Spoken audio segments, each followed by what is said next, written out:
This is Podmasana, and I am Brendan Knorr. What if healing isn't just personal work? What if it's cultural, relational, and deeply embodied? What if the nervous system is actually a public concern, and rest is a civic practice?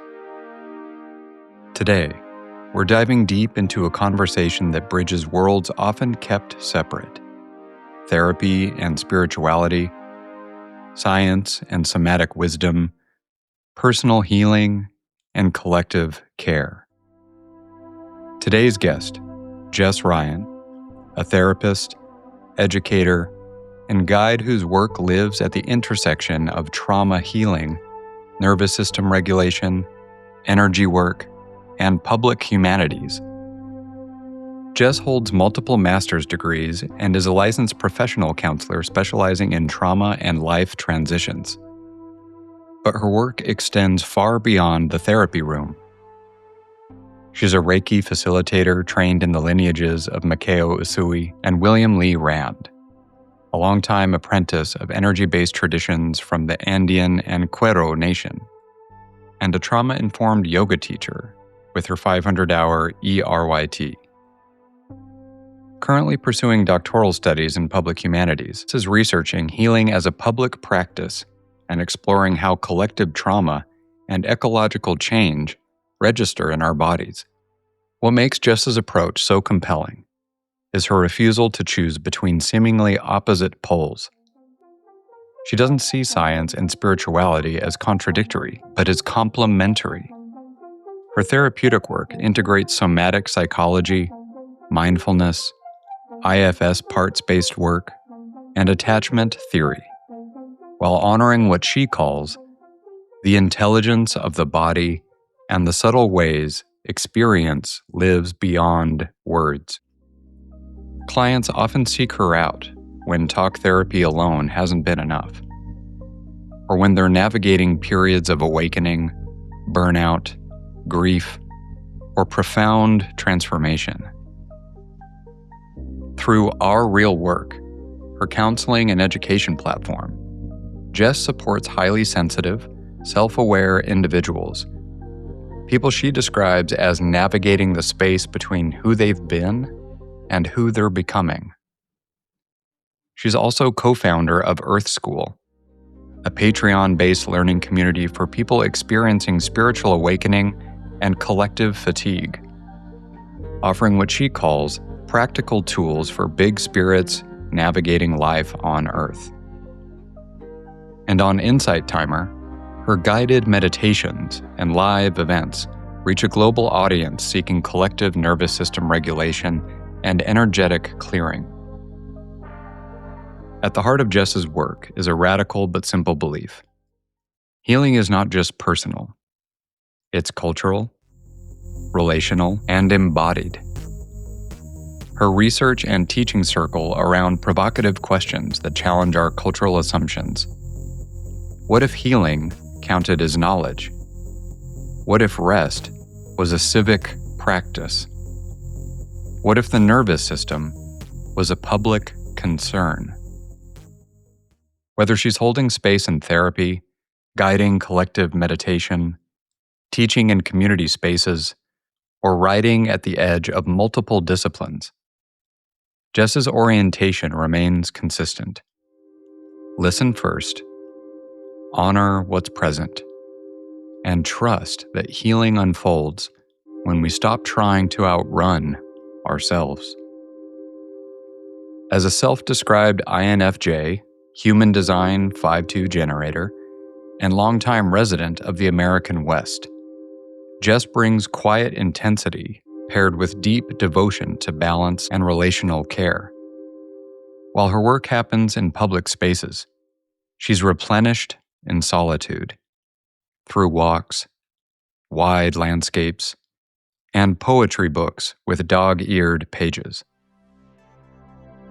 On this episode of Podmasana, we'll explore how personal healing and collective care are not separate paths, but part of the same deeply human practice.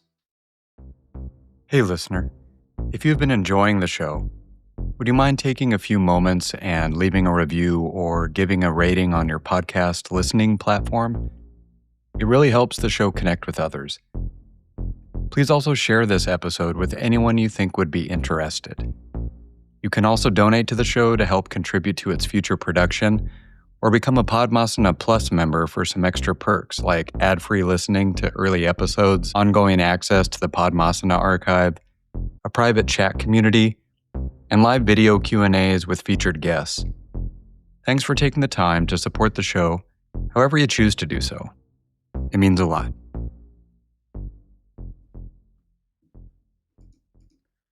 Part 1. Foundation and Journey. Jess Ryan, thank you for being on Podmasana. Yeah. So, thank you so much for having me. Like, what a delight. What a delight. Really great that you could be on the show. Jess, so you describe being drawn to the spaces where people pause, listen, feel, and begin to make meaning of their lives again, long before you had language for it. Can you take us back to when you first recognized this calling and how it shaped your path into this multidisciplinary work?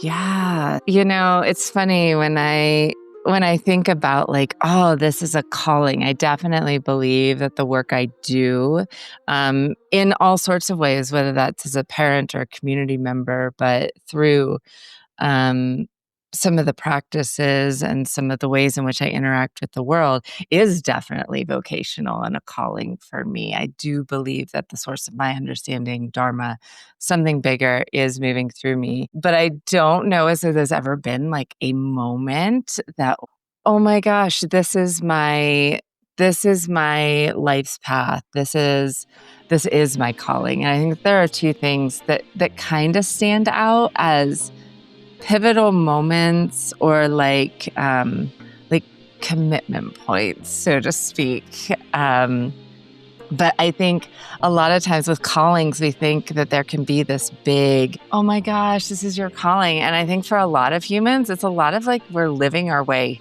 into it. It doesn't have to be this amazing sort of thing that we read about in books or hear about in other things. And I want to normalize this experience of, oh, I just kind of like lived my way into it. And, one thing is that I am an empath and an HSP. And so I like came into the world that way. And I think the ironic and funny part is I didn't even realize I was an empath or HSP until I was in my 30s.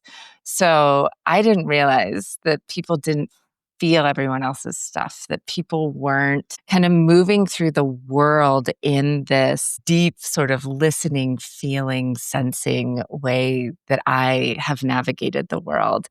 And so that was an aha moment for me to be like, oh my gosh, other people, not everyone's living through the world this intensely as I am. And there are others that are. So how do I get to work with these folks, and also where do we create the bridge? A lot of my work has a lot of bridging of how do we use this skill in some ways, this gift, and sometimes seems like a curse in a lot of different ways for people. So that's one, is that I was just kind of born like an empath and HSP. And I think that plays into a lot of this. And then there was a really pivotal moment that sort of drew in this multidisciplinary path for me. So I originally started working in the medical field. So I was a medical laboratory technician for the University of Cleveland hospitals. I was looking under microscopes.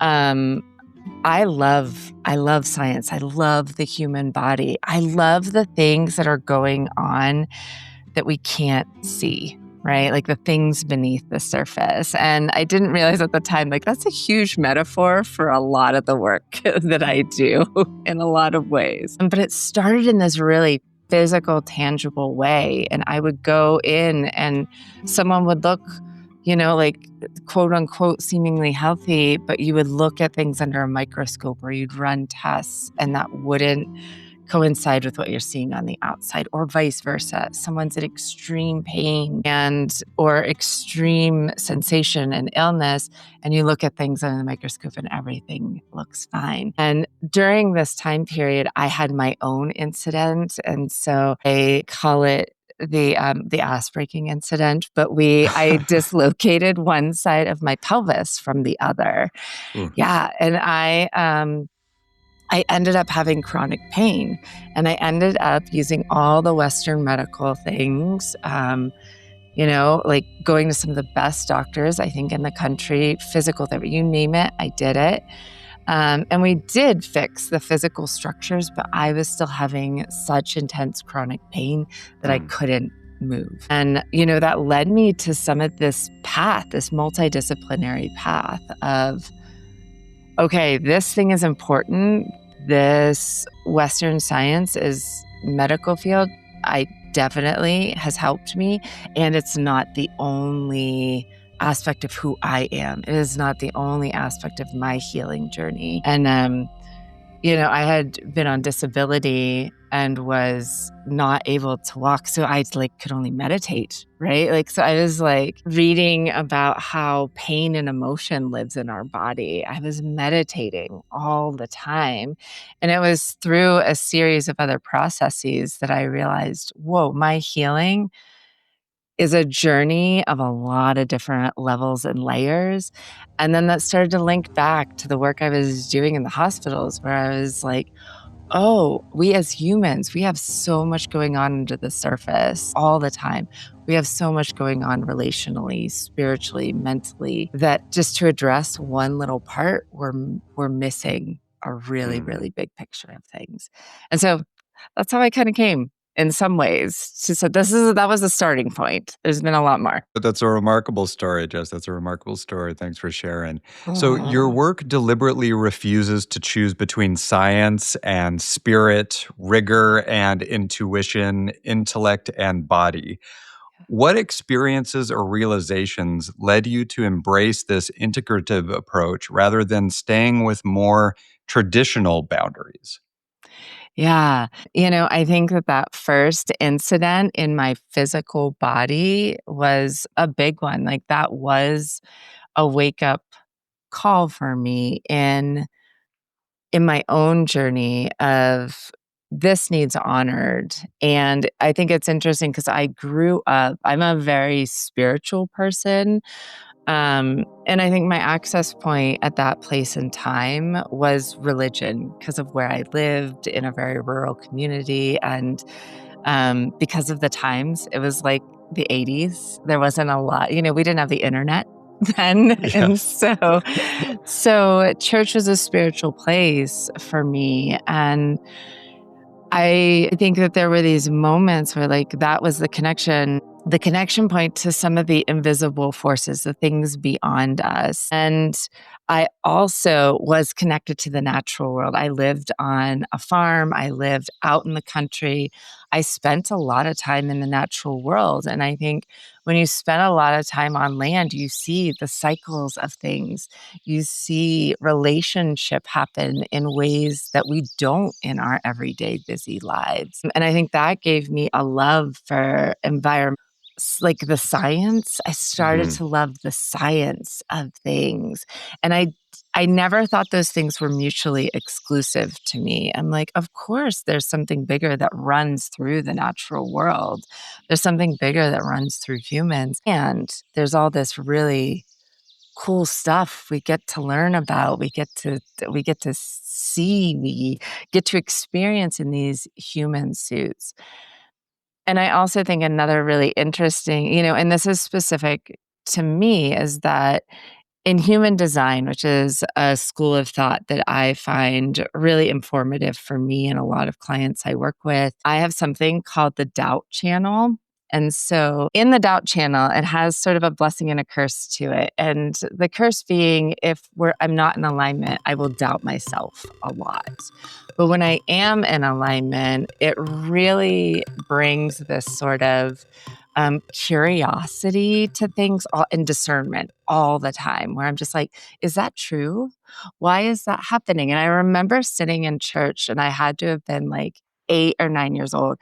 And someone was like, there was some message being sent that did not seem very loving and open to me at the time. And I remember no one outside of me, but something in my own little head was just like, well, that can't be true. Like, that's not what this like sacred text says. Like that, they must be mistaken. like there's always been this sort of internalized like questioning that happens. And the same in the science world, in the academic world, which I'll talk a little bit later, in that not everything that we're fed is, I think we're meant to be critical thinkers and questioners. And I have that just sort of hardwired into the design of who I am. And so for me, and again, I think this also goes back to that physical incident that I had of very much we're all of it, right? We're all of it. We are this human suit, and we are also like this huge spirit, right? Stuffed into this very clunky human experience. Quite clunky, quite clunky. So, Jess, you're pursuing doctoral research on healing as a public practice and the body as a site of knowledge. Can you unpack what you mean by this? Why does healing need to be understood as public rather than just personal? What does it mean to treat the body as knowledge? Yeah.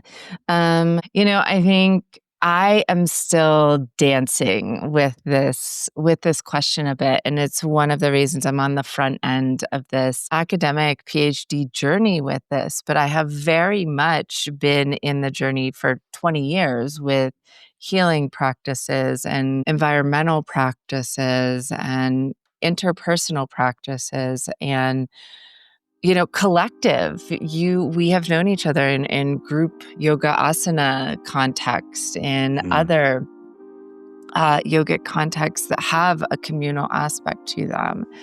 And so I think healing is very much a personal journey. We all have some agency and accountability to walk our life's paths, to live our own dharma in this form that we're in. And both, right? That if we continue that in isolation, it doesn't matter if we believe we're healing the collective or not. When we do our own internal work, we do our own internal practices, that inherently impacts the collective, right? It's like an energy grid. It's like if lightning strikes one house, that house is going to take out like a huge chunk of the grid. And a couple of things with that. One is I don't want people to feel this like huge responsibility of like, oh I'm here to like do this collective work or my ancestral work, or like I can't even get my own crap together, let alone like take care or help with all of this. And I think everyone feels so bogged down. And I think part of this work is beginning to explain our work here does impact the collective. It does make it public work. It does make it collective work. And that doesn't mean you're going out into public and telling people all of your secrets or doing your things or sharing inappropriate material out in the spheres.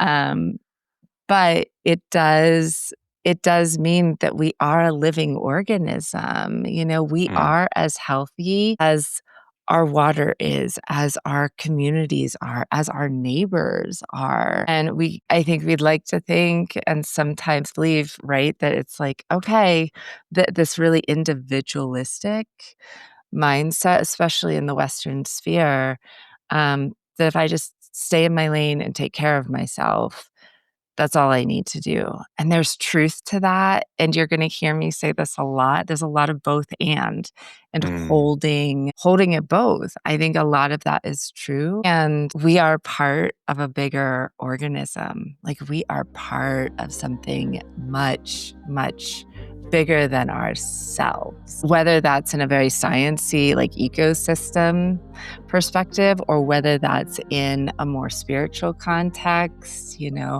thinking of the cosmos, thinking of Brahman, thinking of the God sources of our understanding, whatever those are, like that's in all of us in some way or shape, whatever lens you come to that through.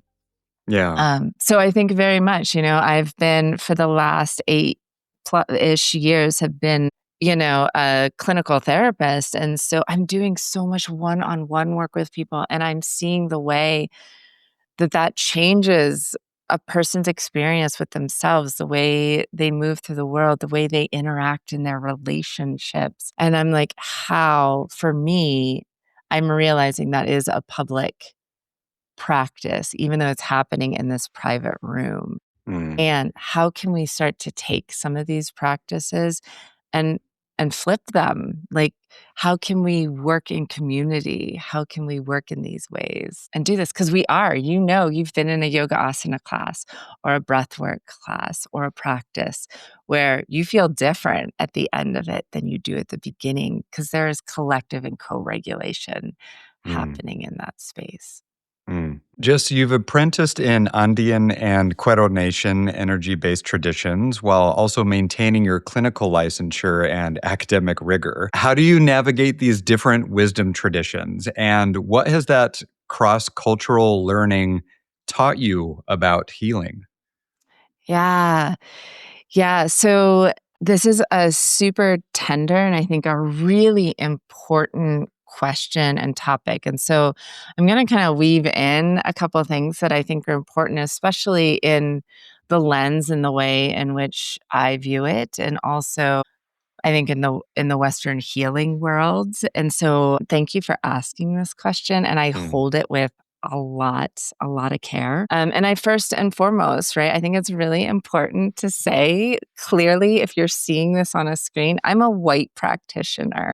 And if you're not, I have just verbally told you. And so I want to make sure that people know that I am not claiming ownership of several lineages that I've studied in, but this indigenous or Andean tradition. And I really want people to know that the Quero Nation and the Andean cosmologies are living lineages. These are held by specific people, places, histories, and right, whatever it is. I think whatever lineage we practice through or lineages we practice through, to not extract from them, to not universalize in a way that waters things down or extracts from folks. And knowing that for me and in some of these traditions, right, like my learning in these traditions has come through apprenticeship, through relationship, through permission. And, I want to make sure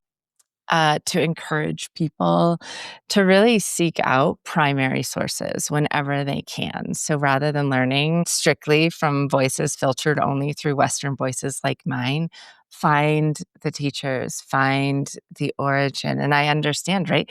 We can't always do that. And so, what are the bridges and how do we do that as ethically responsible and as honoring and deferring as possible? And so, I think this weaves in a lot for me because there's a lot that comes in with, ethics. I think as a therapist, as someone who works in a clinical setting, is academically trained, ethics is a big part. And I think also working in this field where I am trying to honor the practitioners and the wisdom and my teachers. I always am asking myself, like, how can I stay in right relationship? What needs to be considered here? Do I need to reevaluate? Am I being transparent? Am I compensating? Am I compensating the global majority and people of color and people whose this has been their living lineage? Am I Mm. deferring to that? What is mine? What's not mine? And that is a constant dance, and it's uncomfortable. And I think that's the name of the game. And I think, you know, as I said, like in clinical and in academic settings, if you've taken an ethics class, like ethics aren't comfortable. There's usually not just this is the black and white answer, this is the right answer, this is the wrong answer. And like, granted, there are some inherently like, okay, that is obviously wrong. But I think as humans, we live in this gray space. Like, we live in gray space. We don't like gray space, but we live in gray space a lot. And I actually think combining these realms has actually sharpened some of my ethical compass, has sharpened my participation in both. Western psychology has really given me this language around consent, around Mm. nervous system regulation and trauma and safety. And I think some of these other wisdom-based traditions really remind me and ask me to keep coming back to wisdom, and this process is relational. This is ecological. This is spiritual. This is a human sitting in front of me. And that our bodies don't heal in isolation from each other. We don't heal in isolation from the land. We don't heal in isolation from community. We don't heal in isolation from our ancestors, right? And there can be some doozies back that line.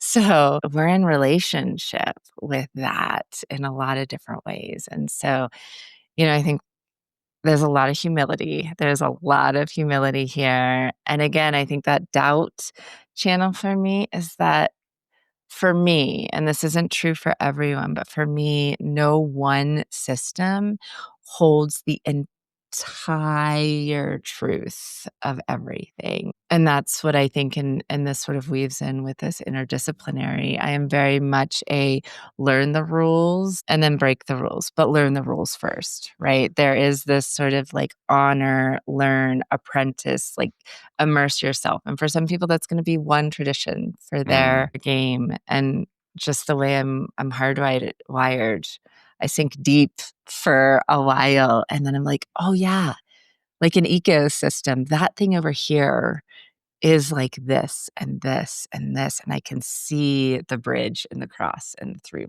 lines and a lot of that. So, Yeah, great answer. Great answer. yeah. So, Jess, you mentioned that clients often come to you when talk therapy alone hasn't been enough. Mhm. What are people experiencing or seeking that conventional talk therapy might miss? And how does your somatic and energetic work address those gaps? Yeah. Okay, I'm gonna geek out a little. This is stuff that I get really excited about. Just a little bit about our brains first, and that'll give a little prep work into why some of the somatic work, why the energetic work, and why that's so important. So, our brain, I'm very basic. This is very basic. Also, I'm not a bit like a brain scientist. But if we look at in therapy, there's kind of like two camps. One is top down and one is bottom up. And so when we look at the human brain, right, we as humans have this neocortex. It is the uppermost part. It is the layer of the brain around. It's why we can like think thoughts and tell stories and rationalize and philosophize. And then we have the midbrain, which is like our emotion. It is our ability to like vocalize, like dogs, we have a midbrain, is sort of that like action reaction type part of the system. And then we get into the lower, the brainstem, and we're looking at things like survival, fight, flight. We're looking at the regulation of our heart rate, our breath, things that we don't have to think about all the time. And so traditional Western psychology starts from this top down. We look at, people would be like, oh, they're having weird thoughts, or they're having this, or this is going on. And so we're going to start from their thoughts. We're going to start from this. And then so a lot of original therapies come out of talk therapy, come out of if we can think about the things different, if we can talk about it, if we can tell a different story. CBT, cognitive behavioral therapy, comes out of this top down. I actually love some of those schools of thought, and I do use some top down, but I'm primarily a bottom up because the bottom up starts to look at, oh gosh, we're in fight flight. This person doesn't feel safe. We need to help them regulate that process because you can tell a person till they're blue in the face, you're safe right now. You're safe. You're safe. And if their nervous system does not feel safe, there's no amount of telling them that they're safe that's going to make them believe that. And then it can actually become really, right? It can actually do the opposite. It can actually cause more damage. And so, in the last, for many years, there have been these practitioners that have done real body-based work. But of course, in the Western sphere and in research, in the last 10 years, it's really hit the scene, right? So like breath work and yoga and meditative and mindfulness has these amazing impacts on our nervous system, on our capacity to be able to speak to the nervous system in its language and start to bring it into some resilience and bring it into some regulation, which we'll talk about here in a little bit. And it's in that space, then we can start to look at our thoughts differently. We can start to question. We can go back into how memories felt in our body and sort of, we call it reconsolidating memory. We can go back and have a different experience so that our nervous system has a different response now. And there can be actual change and healing and resilience that happens. And so I think that there are a lot more therapists that are starting to weave in some of these practices, EMDR, IFS, somatic-based breath work, mindfulness-based stress relief.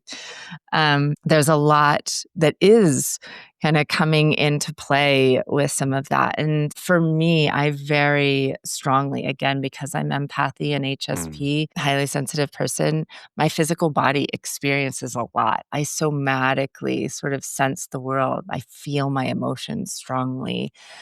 That fight flight response can be really strong. And so a lot of the people I work with tend to have some similar veins, and doing that work and creating that foundation is a very, very different experience from we're just going to like think our way out of something. And that might work for a little bit, but it doesn't stick. And it also doesn't honor the person's experience.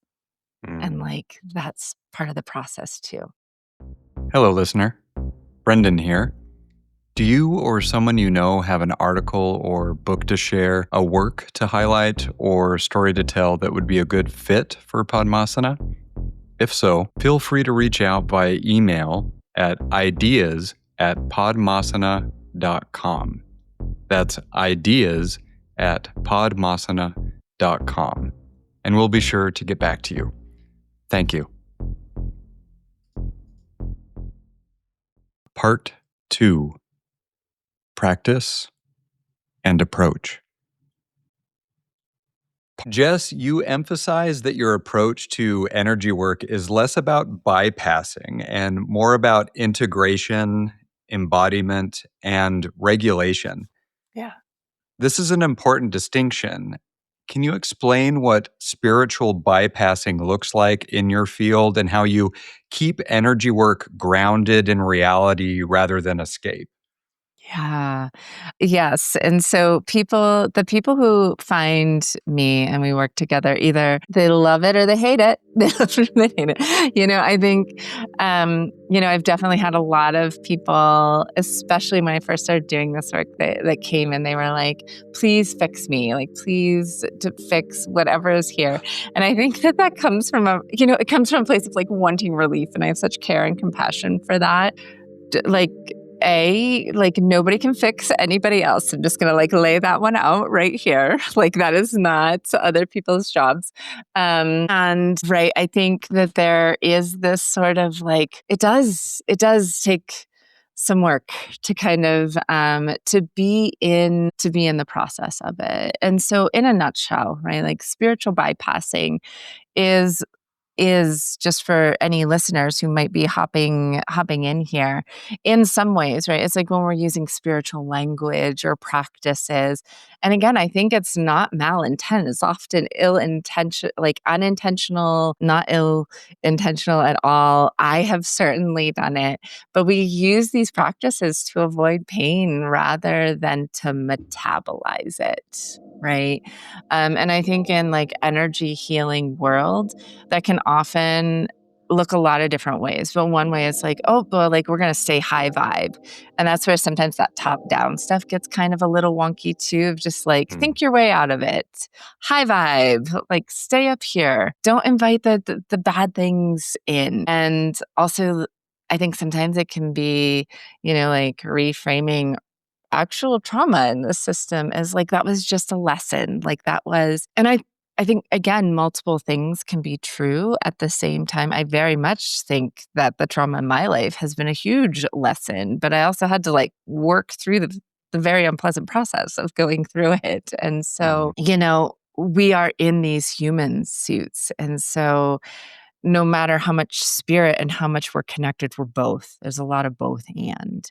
And so the body has to metabolize and process things. And I think a lot of folks, can use, myself included in the past, like meditation, yoga, psychedelics, energy work to dissociate and get a little relief from the situation instead of feeling the situation or metabolizing or working with the situation.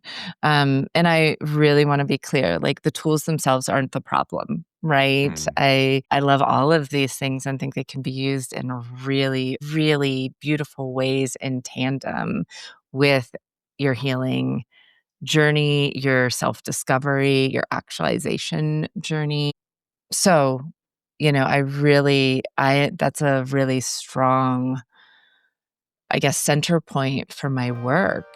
And, I think a lot of people who want to come to energy work come because, again, they want relief, and they might feel temporary relief or expansion if they go to someone that's like, I'm going to do the thing to you, right? And instead of with you, I do a lot of work that's with you.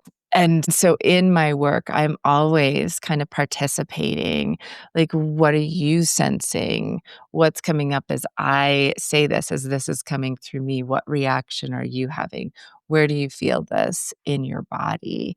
And so I am really sort of grounded in this belief that real spirituality, real energy work makes you more available for your life, not less. And so, right, this is where regulation, embodiment, all of this sort of stuff comes into play. And before we can clear and ascend and transmute, like, are we resourced enough to do that? Can the nervous system stay present? Can this insight land without overwhelming the system? I have been guilty of this myself and see this a lot, like going to some really intense practices, and you could have a breakthrough and a breakdown in the process of it. But I don't think it has to be that way. We don't have to re-traumatize ourselves and other people to have these awakening, illuminating, healing responses. And I think the other thing about how I work is that it's returning agency to the person. We are these humans who have such amazing, amazing source that runs through us, right? Like, I believe we do all have this. In IFS, we call it core self. In Christian traditions, they can call it the Holy Spirit, and, the Atman, right? Like the personal cosmos within us. That's the energy that creates universes. And if we think that we can only find that outside of ourselves, we're handing over a lot of our power and a lot of this amazing source that runs through us. And so I really come from this place of How can we help you come back into relationship, into sovereignty, into agency, and realize like the amazingness of source and healing that's within you? Powerful stuff, Jess. Powerful stuff. So your work centers on nervous system regulation and literacy. For listeners who might be new to this concept, can you explain what nervous system regulation actually is, why it matters for healing, and what some signs of dysregulation look like in daily life? Yeah. Yeah. So this is again where I love some of the science and I kind of geek out on some of this.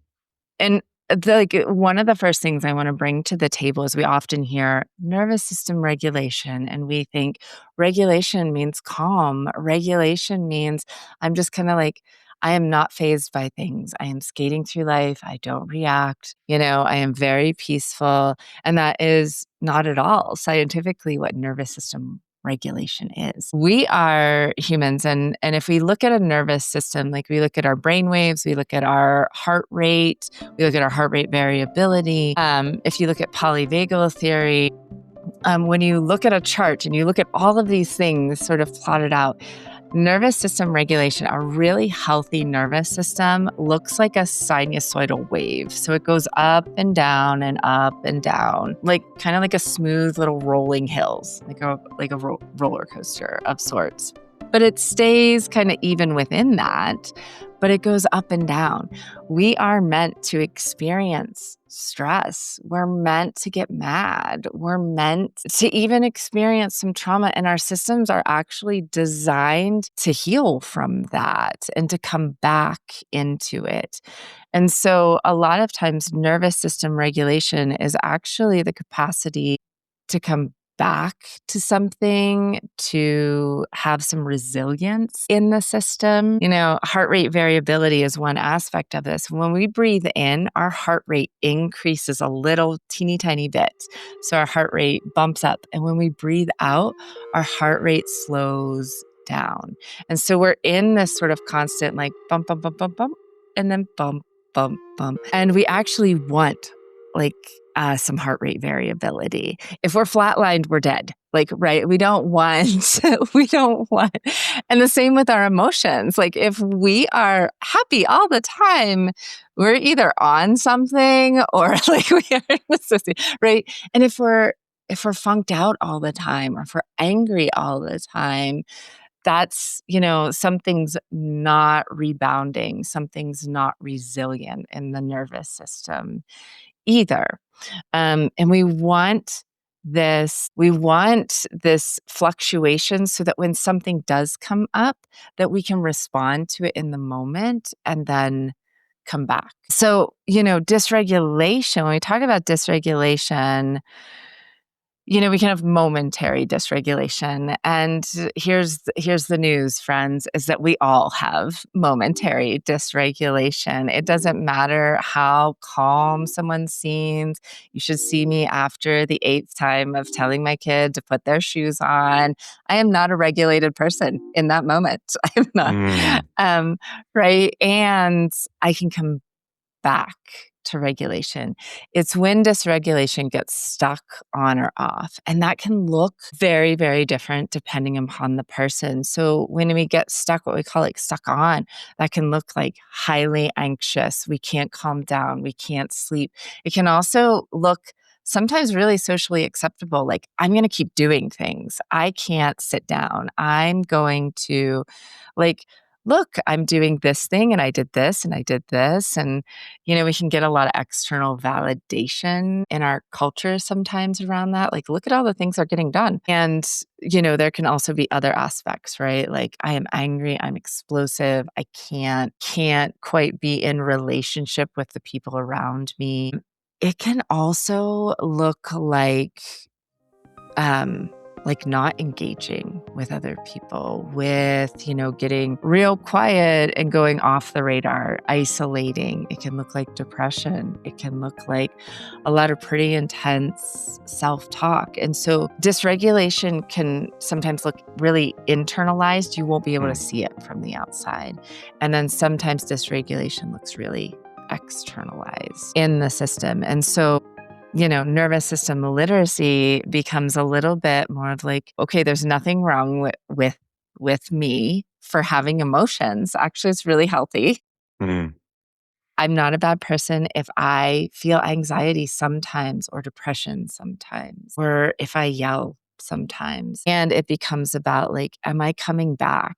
Can I repair this with the people around me? Can I, be in a place and not get triggered by a particular interaction or a person or a place or a thing? And if you don't know or you can't answer that, that's where we get to work with other people in the world to kind of help that and to learn to co-regulate together, because we have this really cool capacity to co-regulate.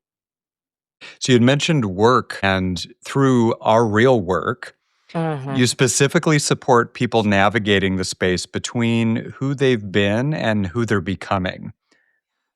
What makes this liminal space so challenging? And what does support need to look like during these threshold moments, Jess? Yeah.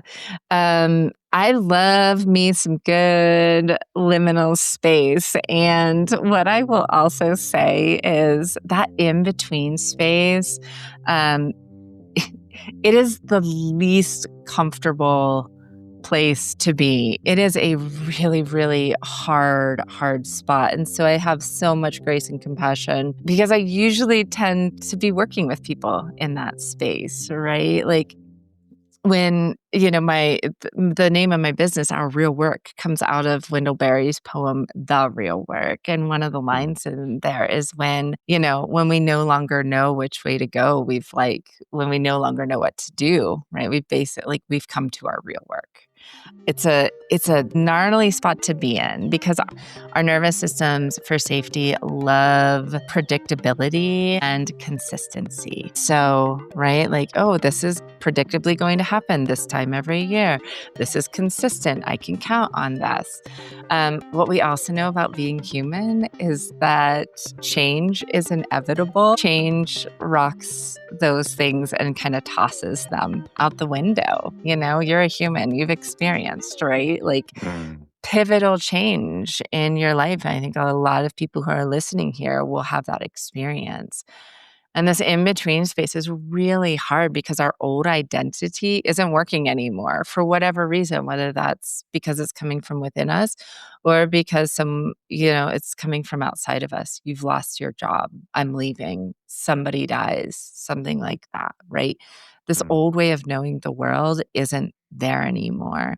And the new one's not there yet. And so that kind of sends our system into this space of like grief, fear, disorientation. Um, and I also think something about like these threshold moments and the support or the lack of support sometimes that we have is if we don't have clear language for this, we don't have social permission to slow down. We don't normalize, oh, you're going to be uncomfortable for a while, and not just uncomfortable, you're going to be hurting or you're going to be disoriented. We're always telling people like, oh, but you got the new job. Like, it's a great job. Or like, oh, you have the new house now. It's a great house. Right? Like, be grateful for that. Like, and people are like, but I still feel sad or I still miss the thing. And our bodies need that time. They need the patience. They need the permission to slow down and the language to say multiple things are true at the same time. This can be amazing and it can be hard all at the same time. I think ways to like support, and maybe even start to change the culture and the voice of this is giving yourself permission in these spaces, having language for that in these spaces. I do that a lot in my sessions with people, but also, allowing and naming that for other people. Like liminal space, the transition isn't a failure, right? Like this is actually where the butterfly is moving from a caterpillar to a butterfly, right? It's in the messy middle, the breakdown. It is a very, very necessary aspect of becoming. And so normalizing that process a little bit more for people. So you ask provocative questions like, what if rest was a civic practice? And what if the nervous system was a public concern? These reframe traditionally private matters as collective issues. Could you maybe expand on this? And what would it mean for our communities if we took these questions more seriously? Mm. Whoa, I think we'd be in like a way different space if we took these questions more seriously than what we are in this moment. Yeah. And that's, again, this is part of the process. I think we are collectively in one of these messy middles. I believe, there's a lot of really cool work that's coming up, and part of the work I'm doing is talking about epical moments or epical moments, depending upon British or Western English translation.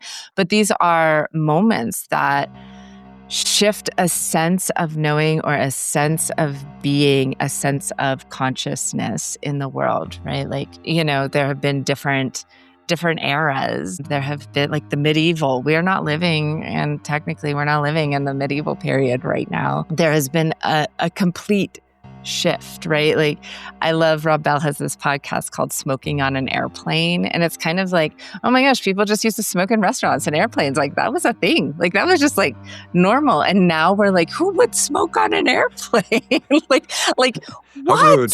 what? Right? Yeah, it's like something has fundamentally shifted. And, right now we are really in a period of huge change, burnout, dysregulation, technology shifts that are happening at rapid fire paces that we can't necessarily keep up with. And so, when I'm saying private or when I'm saying personal and kind of shifting that into the public concern, I'm really looking at this again, as we are all impacted by what's happening, whether we have direct access to these things or not. Something in the cells of our body knows this stuff. And I think right now, these questions are really about starting to dance with and shifting the responsibility or the blame, I guess, maybe from the individual to the responsibility and maybe the agency and the amazing gifts we have as a collective. Because when we treat things like exhaustion and dysregulation and burnout as personal failures, right? We're missing some really huge things, right? We're blaming the individual, and we're missing the fact that these are often shaped by and impacted by the systems, right? These systems, like our work culture, the colonialism that lives in our Western world, if you're listening to that here, inequality, chronic stress, the lack of support, living in a system that doesn't work like nervous systems work, right? So if rest, if rest were a civic practice, and Trisha Hersey has some amazing work if you're interested in rest as revolution, right? As rest as resistance, there's some amazing work out there. But if nervous system regulation was a civic practice, and that this is a thing that stands out to me. It is something that didn't have to be earned through after you broke down, right? Like, it's like, oh, you can't rest until you have burned yourself into the ground. Like, that has become sort of a norm in our Western culture. What happens if it was actually part of or designed into our work systems, our education systems, our caregiving, our community life? What if our nervous system was a public concern, like something we took seriously in how policies and environments, living conditions, social norms affected people's capacities to feel safe, to feel connected, to feel engaged. It's really hard to feel engaged when you're in constant fight or flight. It's really hard to think of new new solutions to things. It's hard to have civic discourse. It's hard to have two people who might have two different experiences and disagree on something. And I actually think that that's normal. I don't think we all should believe the same things or agree on everything together. But to have a conversation, where are the meeting points? We can't do that if our nervous systems aren't regulated. And so doing this work is, could you imagine, right? Like the civic shifts that would happen, the humanity that would happen if we made some of these things a civic or a public practice. What a vision. What a vision. Yeah. Hello, listener. Brendan here. If you're enjoying the show and would like to support it, visit podmasana.com/support to learn about all the great ways that you can contribute. You can become a Podmasana Plus member at 3 different tiers with a variety of perks, and also make monthly and one-time donations to help support the show. Any support is greatly appreciated. Again, that page is podmasana.com/support. Thank you for listening, and thank you for your support. Part 3: Application and Vision. Jess, Earth School, the community-based learning space that you co-founded, is described as supporting big spirits navigating life on Earth during times of spiritual awakening and collective fatigue. What does collective fatigue feel like, and why do you think so many people are experiencing this particular kind of exhaustion right now? Yeah. It's funny. The first thing that popped into my head was like, I have this part in my system that was like, well, what does collective fatigue feel like to you? Because I'm sure you're feeling it, right? So I offer that to anyone who is listening, because my hunch is we all know kind of what that feels like. There is this sort of, definite, we live in a culture that I just talked about, is like we are nervous system fatigued. We are physically tired. I think we're mentally, emotionally, we're spiritually tired. But I think when Steph and I started to wanted to found Earth School, it was because we were working with a lot of people, and we're seeing people are going through some pretty huge internal shifts, emotionally, nervous system wise, but also spiritually and energetically. Like, there is a shift in our consciousness that is happening. And I think for our systems to be able to hold that kind of capacity, it is requiring like this stretching. It is sort of requiring this breaking down. I've used this metaphor of a chrysalis so many times, of to change into a different form. It takes energy, right? And so that caterpillar eats a crap ton of food, and then it goes in and it uses that energy to transform. And so we are using so much energy to shed old beliefs, old patterns. You've watched a snake shed its skin. It's not a passive experience. It takes energy to get that old skin off, to get, antler velvet to come off. It is a process. And I think we as humans we are moving from one era to another. In human design, they use the words like moving from the cross of planning. So this very like rigid structure, and we do this in hierarchies, and this is work. We were supposed to be in that, absolutely, but we're moving to a different era, a different consciousness. The cross of the sleeping phoenix, which is more ecosystem based, honoring our own system within the bigger system, so that we can actually be a healthy ecosystem, right? The sloth and the jaguar are part of the same ecosystem, but they're not meant to be the other. The jaguar is not like, oh, hey, wish I was a sloth. They get a lot more press on social media. It's just like, I am being fully me but that keeps this whole system in balance. And we need the sloth, and we need the toucan, and we need the tree. Like, we need it. But there's so much conditioning of being in this old system that we're shedding. Again, like kind of like that snakeskin, kind of like the old beliefs. And it's exhausting. It's exhausting. And I want to normalize that exhaustion as that in growth, in the creation of something new. What is the unhealthy stuff? Like, what's the internalized capitalism versus what is transformation?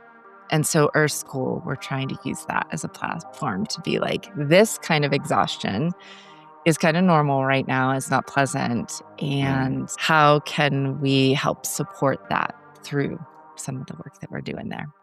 So, Jess, your research explores how collective trauma, epochal transition, and ecological change are registered somatically.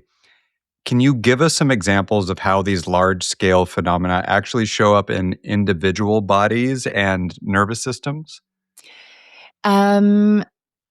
Yes, and I'll try to address this from a couple different lenses. The first is like, right, I um, am an empath and a highly sensitive person. And so I can sense like being when I used to work in the environmental field, I would be in a particular place and be like, something feels a little off here. And my friend would be like, oh, this is a super fun site. Or this is, like that sort of thing. I think that there are folks and a lot of people I work with, whether they realize it or not, can be attuned. Like you can feel it as discomfort, you can feel it as discord. We can also look at environmental justice, right? And looking at, people can literally get sick, like get ill based on some of the things that are happening in the environment around them, whether that's, processes, extraction processes that are happening, other things that are going on the land and it's not healthy, monocropping, right? That shows up in the nutrients that we have or the lack of nutrients, right? We have in our very physical, tangible body and system. So there's that very physical process, that scientific, that earth-based process. And then I look at, over the last 5 years, we've had some things, like we had a global pandemic. That was an equal moment. Like we have not had that experience in most of our lives at this time. And especially not with access to social media, access to, having it be a global shift. And we saw with that how that impacted collective mental health. Like there was documented shifts in depression, in anxiety, in reaching out for mental health care. I think on a more personal and spiritual level, I work with folks, one-on-one, and I work on them in these various settings, counseling, healing work, teaching, yoga, doing some of these other things. And there are themes that show up in this sort of collective way of there will be for a period of time several very unrelated people from all over the country or other countries even that are going through this like shedding an old belief. Like what does it mean? Like, what does it mean to be in relationship? What does it mean about my identity? What does it mean? Some of these very strong constructs and they're starting to break down in the individual, but I can see this like sort of universalization that is happening in the collective and in a bigger way. As someone who identifies as highly introverted and replenished by solitude, I believe is how you referred to it, yet does significant public facing work, how do you navigate the tension between the need for quiet restoration and the call to show up in community spaces? Yeah, I think this is part of my personal work and life's work because I do feel very much that that my work And I don't think this is, again, the case for, I think that there are some people that their work is meant to be like, I am supposed to be in a lab doing a thing, or I am supposed to be writing a book and sending it out into the world and not interacting. And for whatever reason, I think that there is something about being an empath. There is something about knowing nervous system regulation and helping large groups be able to do that and individuals be able to do that. But it takes a massive amount of awareness of my own system and giving myself permission. So I am someone who has my own therapist and has had my own therapist for a long, long time. And I think as long as I continue to do this work and hold space for others, to make sure that I keep that channel as clear as possible for me, I need to walk my talk. So I do all of these things. And sometimes I do them, a little less, a little more, right? I definitely use these tools that I am sharing with others. And I think a lot of it too is like permission. It's taken me a long time to say, it's okay to say no to things. Like it is okay. And some people are going to be disappointed, or whether that's like friends because I can't go to a thing, or whether that's like, oh, I didn't agree to do the event, or, all levels, personal and professional. But what I have learned in my own system is if I go against my authentic knowing with the highest good in mind, that long term it won't work. Like I will crash and burn. I will not be sustainable for other things. I'll not be able to connect in other relationships, or even the relationships that, are happening. I want to have authentic moments. And so I'd rather have fewer. Yeah, I think what you're alluding to now is genuine, authentic self-care and the importance of that. Yes. Yes. And it's amazing to me because I have some friends that are literal extroverts. Like they are energized by being with people. And I was like, I can't imagine what that feels like, but I trust that is like happens. I trust that happens for people. But I need I'm just going to sit and stare at a wall for a minute.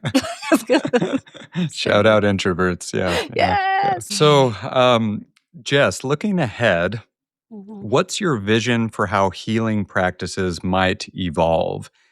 If more people understood healing as cultural, relational, and embodied rather than purely individual, how might that shift our approach to everything from mental health care to community building to responding to collective challenges? I know that's a big question. Yeah. Yes. And I wish I had this like one size sort of fits all. And that's what I'm doing my doctoral work on is like spending years thinking about this, which I feel lucky to do. But it kind of goes back to some of those questions that I posed earlier and that you asked about, right? Like, what if rest was civic practice? What if nervous system literacy? What if, we looked at things relationally and holistically as opposed to this binary, right? Like science and spirituality, or good or bad, or action and inaction. And what happens if it was a spectrum of things and meeting people where we are? And I think, ideally in education systems, weaving in a component of nervous system and not just like mental, emotional, go see a counselor, do the thing, like learn what your emotions are. Those things are really important.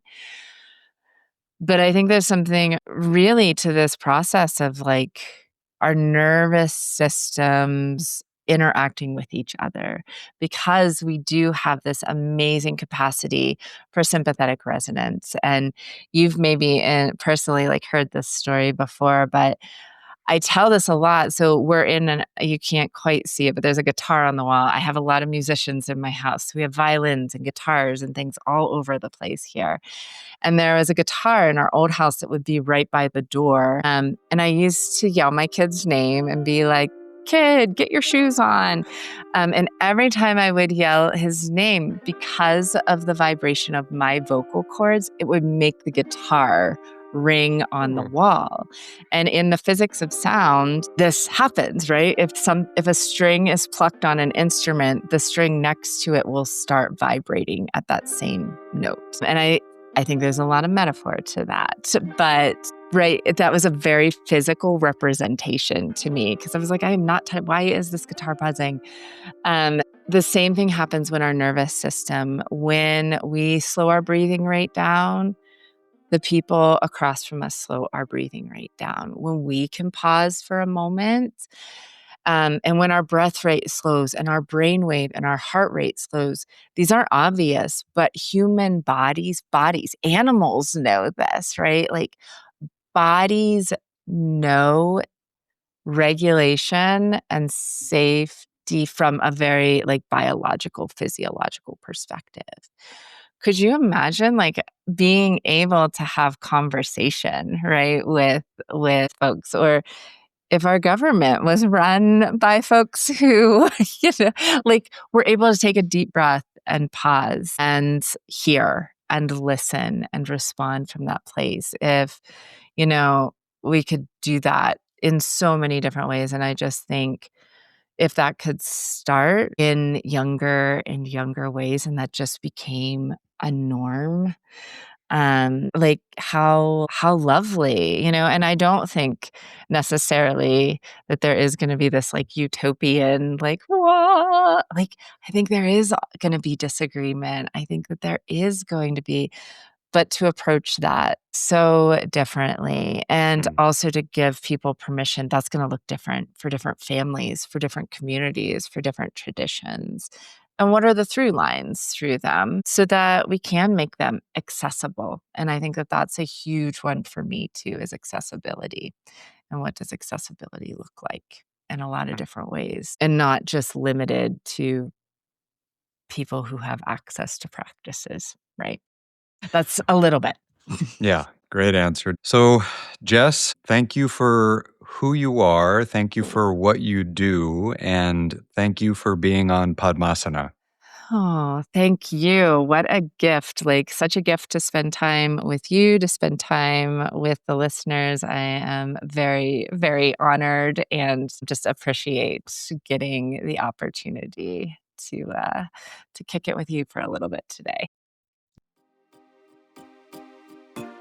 If you enjoyed this episode, please share it with people you think would also enjoy it. You can also leave a review or rating on your preferred podcast listening platform, and be sure to follow the show to subscribe to future episodes.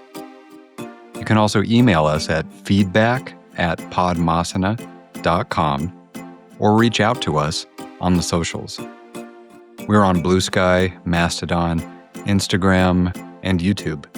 Catch you next time on Podmasana.